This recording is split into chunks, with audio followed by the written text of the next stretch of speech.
Selain memperpanjang jam pelayanan vaksinasi, Dinas Kesehatan Kota Ambon juga menambah 1 tim vaksinator guna melancarkan proses vaksinasi.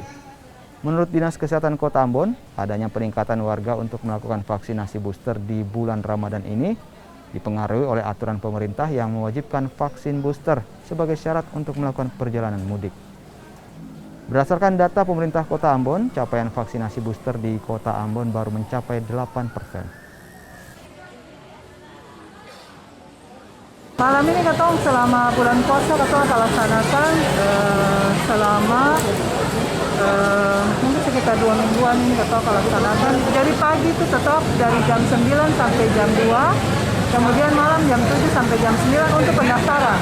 Nanti katong akan layani sampai selesai. Untuk booster? Kita tidak pernah target, tapi yang semua yang datang kita layani. Tergantung dari pendaftaran. Kalau jam 9 datang, jam 9 katong masih layani.